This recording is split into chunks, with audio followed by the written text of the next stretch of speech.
mai sunt în lume, ți-ai dat mâna jos de băiat greu. Greu. Ești iubirea mea.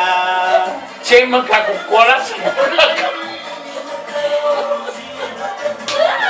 2, 3 și... Scoate chestii din video-urile astea, pune altele. Tom și Jerry, 104 dalmațieni, oprește du-te la ibi telefonul ăla. Uite pe câte cum se uită la ea. Eu uite după juca. Ai văzut mă unde am învățat? Dar vă știți când a mai fost așa fascinat? Bă, dar nu mai țâță ea asta.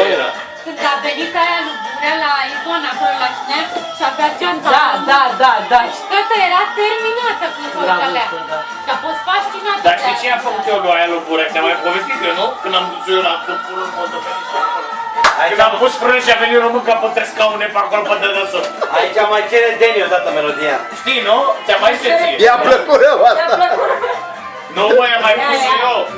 M-am dus eu și i-am mai pus eu o dată. Nu era mort. Păi să termină melodia. Dar avea o Nu, mă, față. ia tăceți, mă. Ascultați, mă. Uite ce față de imbecil ai. Mangiare mi-au casă. Era și prostă lor, mă. Câtă dreptate ai, pelicanule. Păi eu m-am dus, mă, să-i fac și lui să trăiască și el pic. Să vadă bine și el acolo. Ia uite-l, eu sunt. Ia uite-te la el, mâncați-ngă. A plecat când a nenăvățit și tu. Nu? Ia uite pe ăla.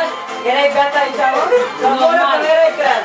Păi dansezi cu manele. Idiotule, fita de la tine a învățat. Ia uite. Vestică ta. Robocat.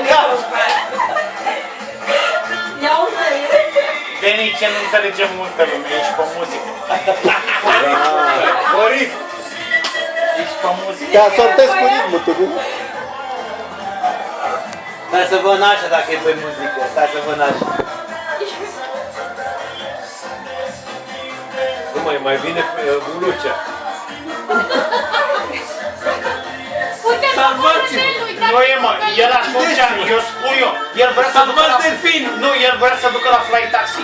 Și n-a Fly taxi. n-a putut. Ce vrei? Și la Meridiană. Da.